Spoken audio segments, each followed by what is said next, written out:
नमस्कार दोस्तों, कैसे आप लोग? तो आज मैं फिर से आपके सामने कुछ कंपनीज़ के इम्पोर्टेंस अपडेट और टेक्निकली चार्ट पैटर्न्स के बारे में डिस्कशन करूँगा। तो इस वीडियो को लास्ट तक ज़रूर देखिए और अभी तक आपने चैनल को सब्सक्राइब नहीं किया तो ज़रूर कर लीजिएगा, क्योंकि मैं जितने सारे कंटेंट्स आपके साथ शेयर करता हूँ, वो बहुत इम्पोर्टेंस होते हैं क्योंकि उसके टेक्निकली चार्ट पैटर्न आपको एज ए स्विंग ट्रेडिंग्स के लिए देखने को मिलता है। तो आप स्विंग ट्रेडिंग सीखना चाहते हैं तो इस चैनल को सब्सक्राइब करके रखिए, क्योंकि मैं हर स्विंग ट्रेडिंग्स के जो शेयर के ऊपर कोई भी स्विंग ट्रेडिंग्स लेवल आता है तो मैं आपके साथ शेयर करता हूँ। तो चलो देख लेते हैं आज के स्टॉक के डिटेल्स के बारे में। सबसे पहले मैं जिस कंपनी के बारे में बात करूँ उसका नाम है L&T Mindtree। एक्चुअली कंपनी का नाम है LTI Mindtree। तो LTI एक अलग कंपनी था और Mindtree एक अलग कंपनी था। मतलब दोनों ही L&T ग्रुप के कंपनी है और दोनों को क्या किया गया, मार्च किया गया। और इस मार्च होने के बाद अभी इसका नाम देखने को मिलेगा LTI Mindtree। तो LTI Mindtree कोई छोटा मोटा कंपनी है, 1,60,000 करोड़ के आसपास मार्केट कैप है। कंपनी का ROC ROE बेस देखने को मिलेगा।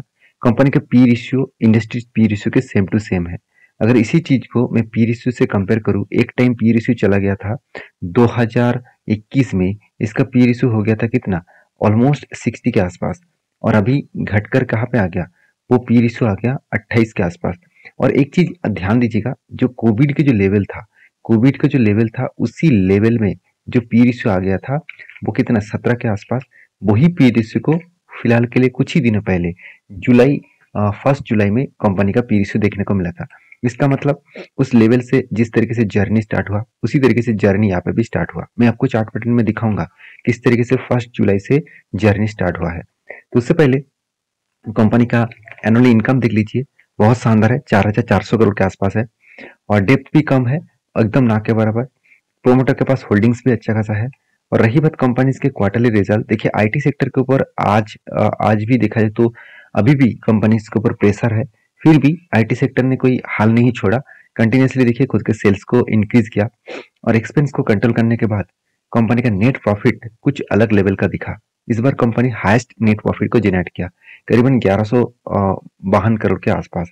तो कंपनीज के प्रॉफिट एंड लॉस के बारे में बात करूं तो एक चीज देखेंगे तो कंपनी के सेल्स ग्रोथ, कंपनी का प्रॉफिट ग्रोथ, कंपनी का रिटर्न ऑफ इक्विटी, कंपनी का परसेंटेज ऑफ रिटर्न्स, तो सीएजीआर का परसेंटेज ऑफ रिटर्न सब कुछ आपको बेस्ट लेवल में दिखेगा। आपको किसी जगह पे कोई कमियां नहीं दिखेगा। तो जब कोई कंपनी का इतना शानदार परफॉर्मेंस है तो उस कंपनी के ऊपर एज ए लॉन्ग टर्म के लिए तो आपको कंटिन्यू जरूर करने के लिए सोचना चाहिए। और एज ए कभी भी स्विंग ट्रेडिंग्स मिले तो उसको कभी भी छोड़ना मत। तो एक स्विंग ट्रेडिंग्स लेवल मिल चुके हैं, जो मैं आपको पिछले वीडियो में भी अपडेट दिया था कि इस लेवल ब्रेकआउट होने के बाद एक स्विंग ट्रेडिंग बन सकता है। तो वो लेवल ब्रेकआउट हुआ है, तो मैं आपको अभी दिखाऊंगा कौन सा लेवल ब्रेकआउट हुआ है और उसका टारगेट लेवल कौन सा रहेगा। देखिए टारगेट लेवल मतलब जो टारगेट मैं लेकर चल रहा हूँ उसी टारगेट को आपको मैं बताऊंगा। ये मेरे पॉइंट ऑफ व्यू से बता रहा हूँ। अगर आपको किसी भी कंपनी के ऊपर swing trading long term investment करना है तो प्लीज एक बार रिसर्च करके स्टडी करके ही काम करना, आपके रिस्क मैनेज करके काम करना। क्योंकि मेरा कोई भी टिप्स देने का मकसद नहीं है, मैं कभी भी टिप्स नहीं देता हूँ, क्योंकि मैं कोई सेबी रजिस्टर्ड पर्सन नहीं हूँ कि अब मैं आपको टिप्स दूँ। तो आपको काम करना ही है किसी कंपनीज के ऊपर, आपके रिस्क के हिसाब से करना पड़ेगा। तो कंपनीज के ऊपर बैलेंस शीट के बारे में बात करूँ तो रिजर्व लगातार बढ़ते गए और कर्जा, एक मिनिमम कर्जा यहाँ पे देखने को मिला। फिक्स एसेट भी बढ़ता गया और सबसे बड़ी बात मुझे लगा CWIP, capital working in process में कंपनी 900 करोड़ के आसपास पैसा लगा कर रखा, जो पैसा नेक्स्ट ईयर में आपको फिक्स एसेट में ऐड होता दिखेगा। तो इस कंपनी के ऊपर एज ए इन्वेस्टर, प्रोमोटर से लेकर FIS, पब्लिक, हर किसी के पास हिस्सेदारी दिखेगा। और यही हिस्सेदारी आपको मैं यहाँ पे दिखा दूं तो लास्ट कुछ मंथ्स में देखेंगे तो म्यूचुअल फंड वाले ने क्या किया, कंटिन्यूसली बाई किया। यहाँ पे भी बाई, यहाँ पे भी बाई, यहाँ पे भी बाई और यहाँ पे भी बाई हुआ। और सेल कहाँ पे हुआ, सिर्फ छोटा मोटा क्वांटिटी यहाँ पे सेल ऑफ किया गया। तो जो बाई हुआ, और आपको याद है मैं ये भी बताया कि 1 जुलाई इस डेट से पी रेशियो 17 के आसपास, मतलब कोविड के लेवल में था। तो चार्ट पैटर्न के बारे में बात करूं तो 1 जुलाई, तो 1 जुलाई कहाँ पे है, मैं एक बार मार्किंग कर दूं तो आप देखेंगे तो 1 जुलाई इस लेवल में है। तो इस लेवल से ही देखिए जर्नी स्टार्ट हो चुके हैं। और यहाँ पे जो पैटर्न क्रिएट हुआ आप ध्यान से देखेंगे तो एक कफ विथ हैंडल, उसके बाद फिर से एक हैंडल और फिर से एक छोटा सा एक हैंडल। तो जब कंटिन्यूसली कोई हैंडल क्रिएट होता है और एक बड़ा सा कप बनते हैं तो हायर पॉसिबिलिटी है उस लेवल को ब्रेकआउट करने के बाद एक बड़ा धमाका दिखेगा। तो मैंने तो एंटी ले चुका हूँ और एंटी लेवल कहाँ पे बना मैं आपको बता दूं, जो कफ जो हैंडल पैटर्न क्रिएट हुए थे उस पैटर्न को यहाँ पे ब्रेकआउट किया। और ब्रेकआउट किसने किया? ध्यान से देखिएगा, यहाँ पे ब्रेकआउट इस कैंडल ने किया और कंफर्मेशन इस कैंडल ने कर दिया। इसका मतलब मेरा एक्चुअली एंट्री लेवल 5375 के आसपास है। और यहाँ से अगर टारगेट तक मुझे टारगेट मिले, कितने दिनों में मिलेगा उसका कोई गारंटी कोई भी नहीं दे सकता। तो फिर भी अगर टारगेट मिले तो मुझे 18% का टारगेट मिल सकता है। तो मैं इस टारगेट को लेकर मतलब लेकर चलूंगा। आपका क्या राय है जरूर कमेंट्स करके बताना। नेक्स्ट जो कंपनी जिसके बारे में बात करूँ उसका नाम है राजेश एक्सपोर्ट। देखिए राजेश एक्सपोर्ट के ऊपर एक अपडेट्स भी आया कि राजेश एक्सपोर्ट मतलब कोई भी क्वार्टर्स में देखा जाए तो क्वार्टरली जो रिजल्ट है वहाँ पे एक चीज देखने को मिला कि कंपनी टैक्सेशन पे नहीं कर रहा है।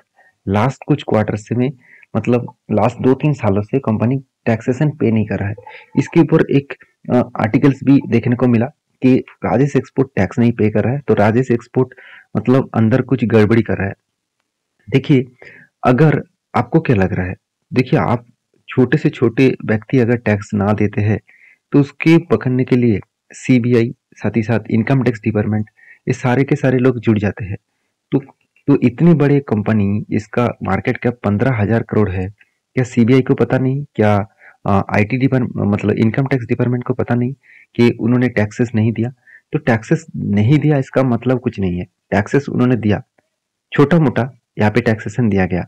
और इस तरीके से टैक्सेशन कम पे करने के पीछे कोई ना कोई रीजन होगा। और ये भी एक रिपोर्ट के माध्यम से आया था कि पिछले क्वार्टर्स में मतलब क्वार्टर 4 में राजेश एक्सपोर्ट ने क्या किया, कोई भी टैक्सेशन मतलब टैक्सेशन का रिपोर्ट नहीं जारी किया और मतलब कितना टैक्स हुआ और टैक्स कितना पेमेंट किया वो उसका कोई रिपोर्ट जारी नहीं किया।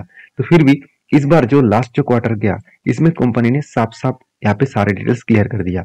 अब ध्यान से देखेंगे आपके इसको वेबसाइट में एक डेटा मिलेगा, उस डेटा को आप देखेंगे तो BSD एंड को कौन है? Chartered account. चार्टर्ड अकाउंट ने क्या किया, इसका फाइलिंग जमा किया और उन्होंने देखिए स्टैंप भी लगाया और इसका चार्ट मतलब जो सारे के सारे जो रिजल्ट है वो रिजल्ट को चार्टर्ड अकाउंट के माध्यम से ऑडिट जो किया है वो चार्टर्ड अकाउंट के माध्यम से ही किया है।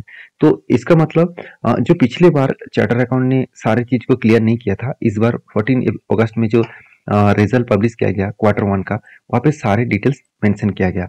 इसका मतलब गड़बड़ी तो कोई कुछ भी नहीं है। अगर गड़बड़ी होता तो इस शेयर में भारी भरकम गिरावट देखने को मिलता। आप कहेंगे सर शेयर में तो गिरावट हो रहा है तो क्या इसी के कारण? बिल्कुल नहीं, इसी के कारण अगर गिरावट होता तो बिग क्रैश होता।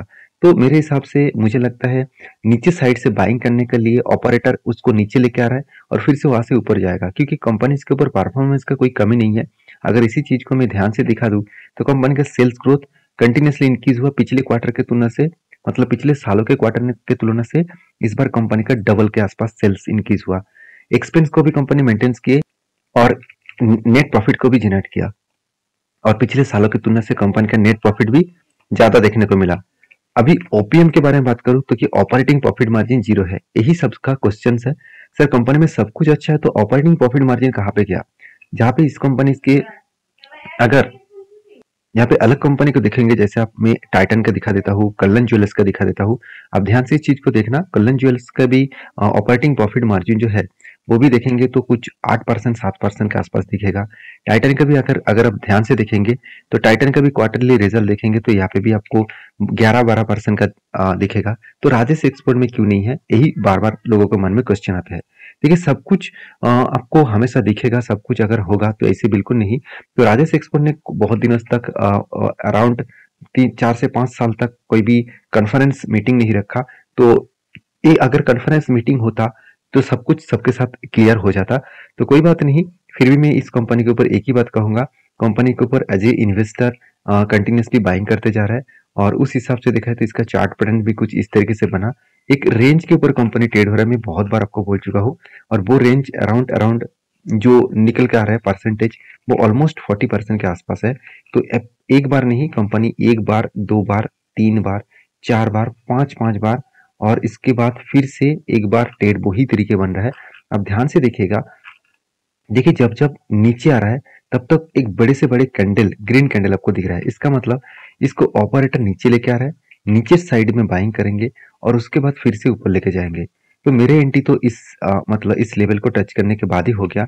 अगर यहाँ तक आए 444 तक आए तो फिर से मैं क्वांटिटी कुछ ऐड करूँगा।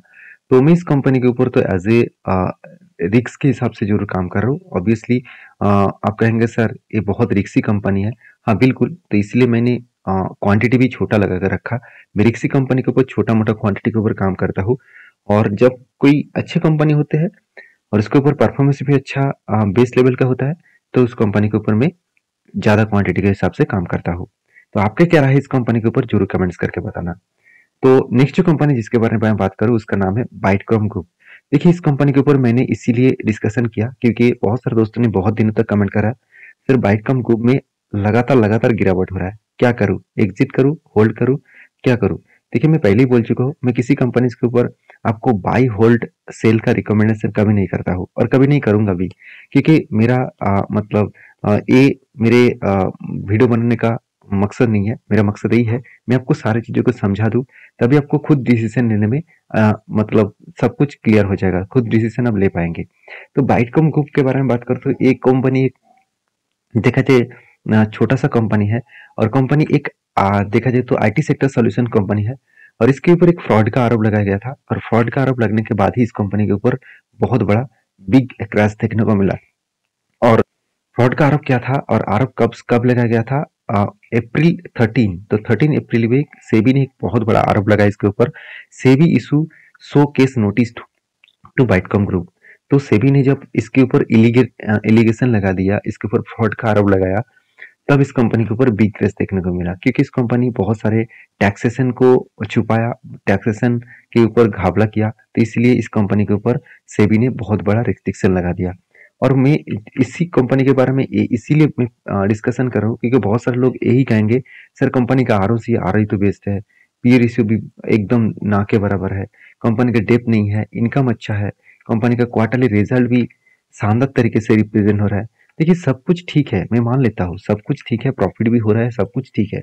फिर भी जिस कंपनी के ऊपर इतना बड़ा फ्रॉड केस आ रहा है कि कंपनी टैक्सेशन के ऊपर घपला किया है, तो उस हिसाब से देखा जाए तो कंपनीज के ऊपर तो एक नेगेटिविटी तो बनता है। तो नेगेटिविटी बन रहा है तो इसीलिए कंपनी के ऊपर बिग क्रैश भी देखने को मिला। तो ये भी मैं दिखाऊंगा कि जब कंपनीज के ऊपर कोई आरोप लगता है तो कंपनी के ऊपर जब कोई ट्रेड भी बनता है तो उस ट्रेड को लेना नहीं क्योंकि उस ट्रेड में आप फंस सकते हैं। तो किस तरह के फंस सकते हैं वो मैं आपको दिखाऊंगा। चलो वो ही दिखा देता हूँ। सबसे पहले मैं आपको म्यूचुअल फंड वाले ने इस कंपनी के ऊपर क्या कर देखिए, लास्ट कुछ डे मतलब मंथ्स में म्यूचुअल फंड ने क्या किया, बाइंग किया और अच्छा खासा बाइंग भी किए। क्यों किए मैं आपको यहाँ पे चार्ट पैटर्न में दिखाऊंगा, ध्यान से देखिएगा। यहाँ पे देखिए जब इसके ऊपर आरोप लगा और जो इसका प्राइस था कहाँ तक चला गया था, करीबन 121 के आसपास और आज कंपनी किस में चल रहा है, 14 रुपीज के आसपास। तो ऑलमोस्ट जो करेक्शन हुआ टॉप लेवल से मैं अगर करंट प्राइस तक देखूं तो ऑलमोस्ट 88% के आसपास क्रैश हो गया। तो 88% के आसपास क्रैश होने के बाद कि आपको क्या लग रहा है कंपनी फिर से खड़ा हो पाएंगे? देखिए खड़ा हो भी सकते हैं, कुछ भी हो सकते हैं, इस शेयर मार्केट है, यहाँ पे कुछ भी हो सकते हैं।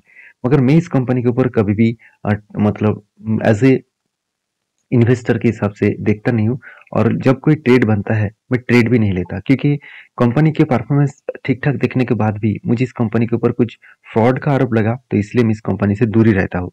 क्योंकि देखिए यहाँ पे एक ट्रेड बना था, आप ध्यान से देखेंगे तो यहाँ पे कंटिन्यूसली बाइंग ट्रेड बना था और यहाँ पे कंटिन्यूसली बाइंग ट्रेड बना। तो इस बाइंग ट्रेड को अगर मैं मार्किंग भी कर दूं तो ऑलमोस्ट ऑलमोस्ट 77% का बाइंग ट्रेड बना था। तो क्या यहाँ पे अगर फिर से टच करने के बाद क्या फिर से ऊपर जा सकते हैं? तो जब इस नीचे लेवल को टच करेगा तो मैं जरूर कमेंट आपके साथ डिस्कशन करूंगा। देखिए इस तरीके से अगर ट्रेड देखे तो बहुत सारे ट्रेड बना, जैसे यहाँ पे भी ट्रेड बना था, यहाँ पे भी कंटिन्यूसली बाइंग का 24% का ट्रेड बना।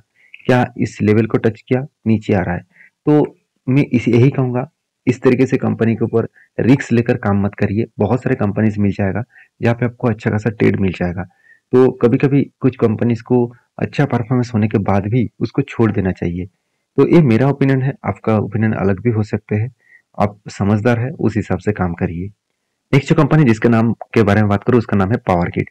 देखिए पावर ग्रिड पावर जनरेट करने वाला, पावर डिस्ट्रीब्यूशन और ट्रांसमिशन करने वाला इंडिया के सेकेंड लार्जेस्ट कंपनी है। कंपनी 1,77,000 करोड़ के आसपास मार्केट कैप है।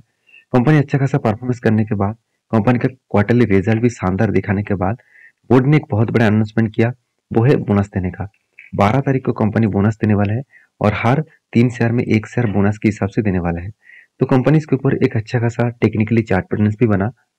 मैं आपको ये भी कहा कि जब तक इस टेल लाइन के ऊपर मतलब 200 डेज ईएमए के ऊपर ट्रेड करता रहेंगे, तब तक वो अपर साइड में ट्रेड करता रहेगा। देखिए कंटिन्यूअसली यहाँ पे टच किया और उसके बाद देखिए ऊपर जा रहा है। प्रीवियस भी यहाँ पे भी टच किए थे, उसके बाद देखिए कितने ऊपर गया। तो मेरे हिसाब से एक जर्नी अभी लॉन्ग टर्म के हिसाब से अपट्रेंड में ही देखने को मिलेगा। तो फिर भी बोनस देने के बाद एडजस्टमेंट हो जाएगा।